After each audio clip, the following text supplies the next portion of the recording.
بسم اللہ الرحمن الرحیم۔ لاہوتی انسان علم اخلاق کی کتاب اور اس کے دوسرے مرحلہ کی 8ویں فصل، جس کا عنوان ہے کہ اعتدال کے مراتب۔ اس دوسرے مرحلے میں بنیادی طور پر یہی آپ سے عرض کیا تھا کہ انسان کو 4 قوتیں عطا کی گئی ہیں، اور چاروں قوتوں کو ایک رئیس قوت عقلیہ ہے، اور باقی 3 قوتیں اگر اس عقل کے ماتحت ہوں گی تو اس سے عدالت ملے گی۔ پھر اعتدال کے مراتب بھی ہیں۔ اعتدال چاہے لفظ عدل استعمال ہو یا عدالت استعمال ہو یا اعتدال، ان کا مصدر ایک ہی ہے۔ یہ ایک ہی مصدر سے یہ تینوں ظاہر ہوتے ہیں اور تینوں ایک ہی مفہوم کو ادا کرتے ہیں، جس سے یہ پتہ لگتا ہے کہ ان کا جو مفہوم ہے وہ مشترک ہے، ایک ہی یہ مفہوم اور معنی دیتے ہیں۔ تو اس عالم میں انسان کی حقیقت آپ سے عرض کیا تھا کہ ایک انسان کا بدن ہے اور ایک انسان کی روح ہے۔ یہ جو بدن ہے انسان کا، یہ بھی عناصر اربع سے کی ترتیب سے بنتا ہے۔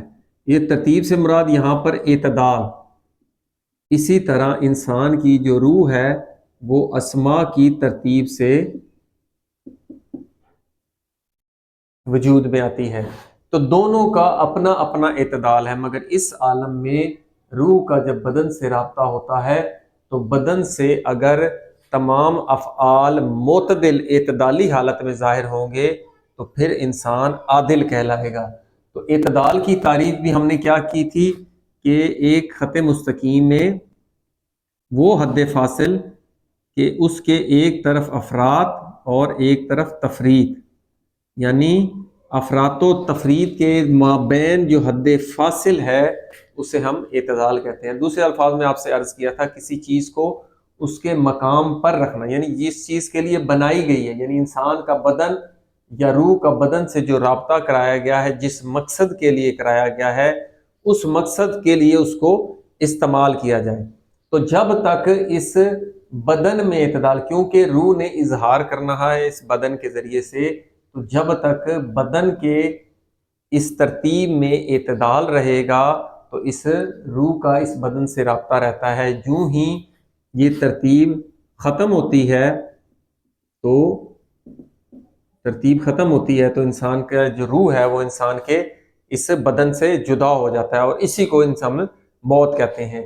یہ انسان نہیں بلکہ اس عالم میں جتنے بھی عناصر اربع سے جتنی بھی موجودات تشکیل پاتی ہیں، چاہے وہ جمادات ہیں، چاہے وہ نباتات ہیں، چاہے وہ حیوانات ہیں، چاہے وہ انسان کی انواع ہوں، یہ سب کے سب عناصر اربع کی ایک ترتیب سے وجود میں آتے ہیں۔ جب تک یہ ترتیب قائم رہتی ہے اس شے کا وجود باقی رہتا ہے، اور جب یہ اعتدال ختم ہوتا ہے وہ چیز بھی ختم ہو جاتا ہے۔ اسی وجہ سے کیونکہ انسان کی اس ذات میں اعتدال پایا جاتا ہے، چاہے روح ہو چاہے بدن ہو، بلکہ اس تمام موجودات میں ایک اعتدال پایا جاتا ہے۔ جیسا کہ ہم خود جو آرٹیفیشل مصنوعی طریقے سے جو چیزیں بناتے ہیں، مثلا ہائیڈروجن اور آکسیجن ملاتے ہیں تو ایک خاص ترتیب سے یہ پانی بنتا ہے۔ اس ترتیب میں اب یہ 2H2 اور اگر 2 نہیں ہوں گے 1 ہوں گے تو آکسیجن یہ واٹر نہیں بنے گا۔ یہ جب تک یہ نسبت قائم ہے تو پانی کا وجود ہے۔ جو ہی کوئی ایسی چیز ڈالی جائے گی کہ اس کے بانڈ ٹوٹ جائیں تو یہ اعتدال ختم ہو جائے گا، یہ نظم ختم ہو جائے گا، تو یہ اس کا وجود بھی ختم ہو جائے گا۔ تو انسان اس عالم میں اس اعتدال کو وجود میں پائے ہوئے ہے، اور شدائی ہے، جس چیز میں بھی اعتدال کو دیکھتا ہے انسان، وہ انسان اس کو پسند کرتا ہے، یعنی اس کی وجود میں یہ پایا جاتا ہے۔ تو یہ ہو گیا اصطلاحاً عدالت کا استعمال، کہ عدالت جو ہے اگر اصطلاحی طور پر جو ہم نے تعریف کی ہے اعتدال کی اصطلاح میں، وہ ہے انسان کے اعمال اور کردار میں اعتدال۔ یہ ہو گیا تھا جنرل۔ جو اصل جو اصطلاحاً جو اعتدال جو ہم استعمال کرتے ہیں عدالت، وہ انسان کی عدالت ہے، وہ انسان کے اعمال میں اور انسان کے کردار میں جو اعتدال ہے، اور یہ مختلف موارد میں مختلف معانی دیتا ہے۔ اس لیے اس کو کہتے ہیں کہ یہ مشترک معنوی ہے۔ مشترک معنوی آپ سے عرض کیا تھا فلسفہ کے دروس میں کہ ایک لفظ اور اس کا ایک کلی معنی ہوتا ہے، لیکن اس کے افراد میں اس کی تفریق یا فرق ہو سکتا ہے۔ تو یہاں تو ہو گیا کہ اعتدال جو ہے وہ عناصر میں، انسان کے بدن میں، انسان کی روح میں، ان تمام موارد میں جو اعتدال پایا جاتا ہے۔ یہ اصطلاح سے ہٹ کر بھی یہ مختلف مقامات پر اعتدال مختلف معانی دیتا ہے۔ مثال کے طور پر اگر اجزائے عنصریہ میں اگر اعتدال ہوگا، اگر پہلا ہے اجزائے عنصریہ میں اگر اعتدال ہے تو ہم اسے کہتے ہیں اعتدال مزاجی۔ اکثر آپ نے دیکھا ہوگا تھوڑی بہت کمی بیشی ہوتی ہے، انسان بیمار ہوتا ہے تو کہتے ہیں کہ اس کا جو مزاج ہے معتدل نہیں ہے، مثلا یرکان ہو جاتا ہے انسان میں، ہیٹ زیادہ ہو جاتی ہے، اس طرح بعض اوقات خشکی زیادہ ہو جاتی ہے۔ اس کے مقابلے میں اعضاء کا جو اعتدال ہے وہ اصطلاحی، یعنی آپ دیکھیں کہ انسان کے جو اعضاء مکمل ہیں، تمام آنکھیں، کان، سر، تو یہ حسن کی علامت ہے، یہ ظاہری حسن اسے کہتے ہیں، اس کی علامت ہے۔ اسی طرح کلام میں اگر اعتدال ہے تو اس کو کہتے ہیں کہ وہ فصاحت، اس میں فصاحت و بلاغت پائی جاتی ہے۔ اسی طرح اگر تلاوت میں انسان کے اعتدال یعنی ہے وہ اس کو ترتیل کہتے ہیں۔ اسی طرح انسان کے باقی امور میں بھی جو نفسی ملکات ہیں وہ تو آپ سے عرض کیا تھا کہ وہ اصطلاحی عدالت کہلاتی ہے۔ اسی طرح حتیٰ کہ حرکات و سکنات میں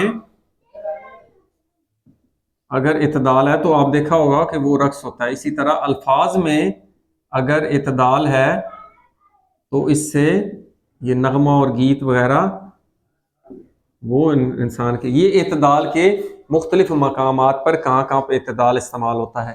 اب اس اعتدال کے لیے ایک اور لفظ بھی استعمال ہوتا ہے، وہ بہت خوبصورت لفظ ہے، وہ ہے اعتدال کے لیے وحدت۔ اور وحدت پر بہت بحث کر چکے ہیں کہ تمام اجزاء اس طرح اکٹھے ہو جائیں کہ وہ ایک وجود شمار ہوتا ہے، جیسا کہ انسان ہے۔ انسان میں بدنی لحاظ سے وحدت اس لیے ہے کہ انسان ایک کہلاتا ہے، جبکہ اگر آپ غور کریں گے آنکھیں سن نہیں سکتی، کان دیکھ نہیں سکتے، ہر عضو الگ الگ ہے۔ اسی طرح انسان کے اندر بدن میں جو طبیعی افعال سر انجام پا رہے ہیں، چاہے ریسپائریٹری، ڈائجسٹو، ایکسکریٹری، ریسپائریٹری، یہ جتنے بھی سسٹم ہیں ان تمام کا مجموعہ ایک انسان ہے۔ تو انسان جو ہے وہ ایک وحدت ہے، اور اس وحدت کی ضد کیا ہے؟ کثرت یا قلت، جیسا کہ آپ سے پہلے عرض کیا تھا، یعنی درمیانہ پوائنٹ، اس کے ایک طرف کثرت ہے ایک طرف قلت ہے۔ یا دوسرے الفاظ میں اگر ہم اس کے لیے استعمال کریں کہ نقص اور زیادتی، ایک طرف نقص ہے تو دوسری طرف اس کے زیادتی ہے، وہ درمیانی نقطہ، درمیانی پوائنٹ، اس کو کیا کہتے ہیں؟ وہ ہے وحدت۔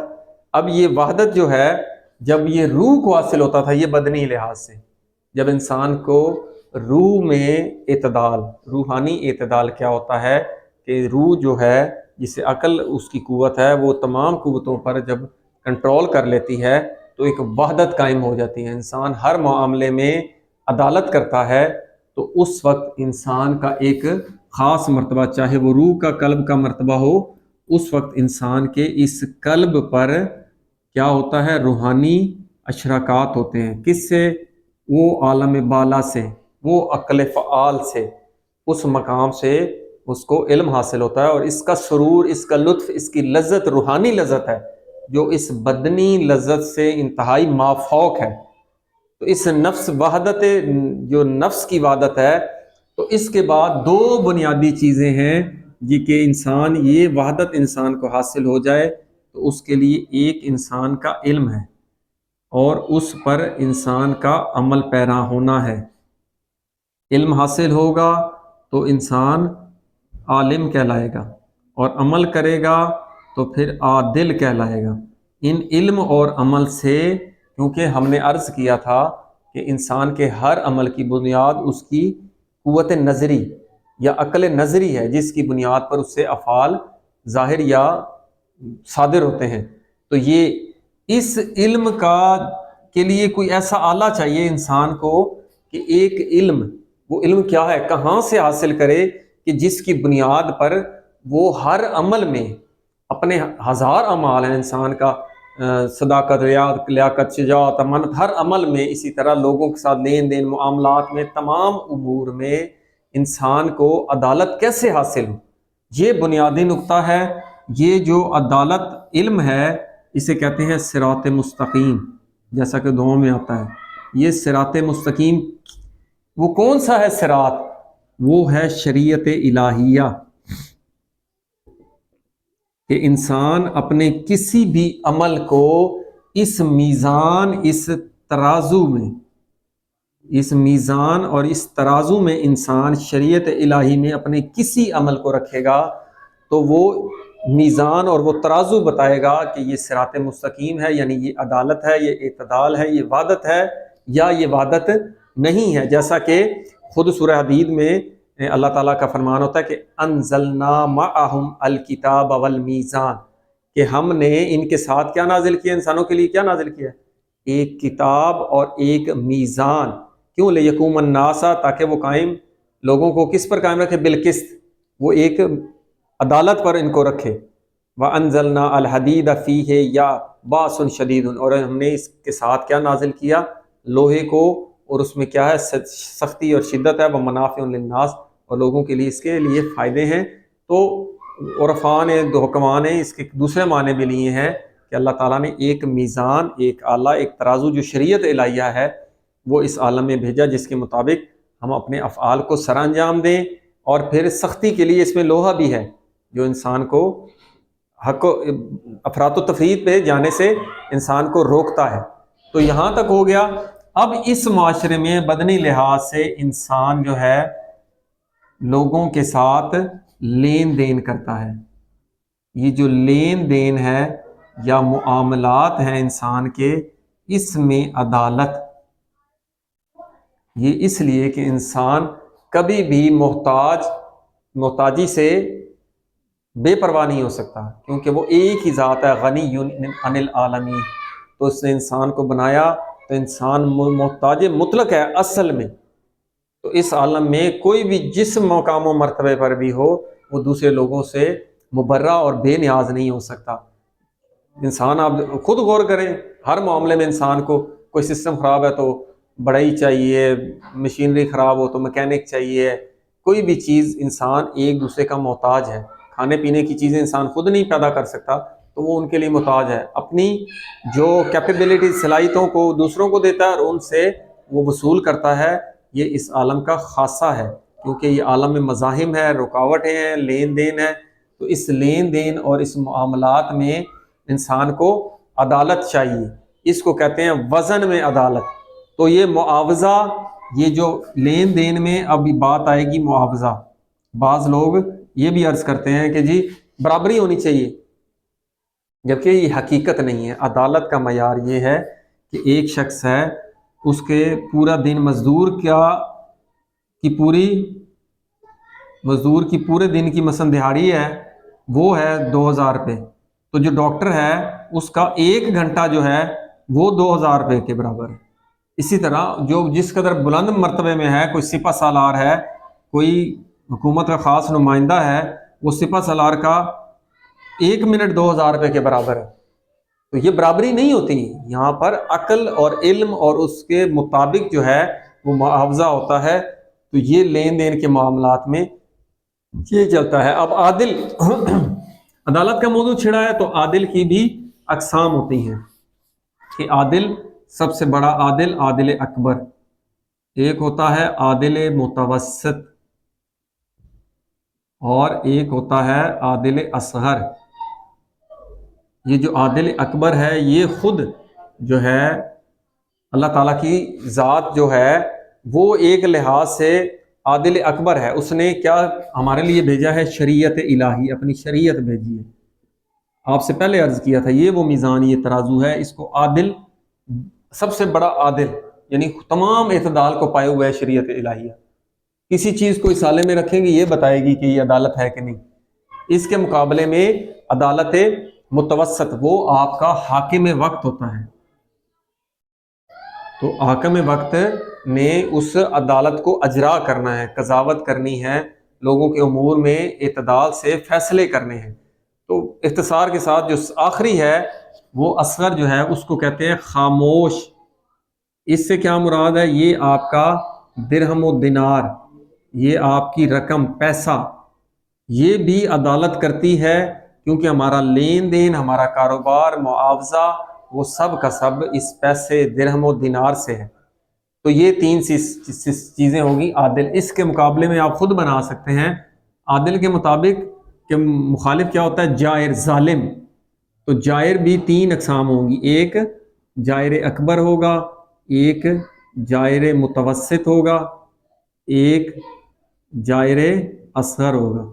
تو جائر اکبر جو اس شریعت الہی کا انکار کرنے والا، وہ کافر ہے، وہ ایسا شخص ہے جس نے انسان شریعت سے ہی منہ موڑ لیا ہے، تو وہ کافر، وہ پہلا شخص ہے۔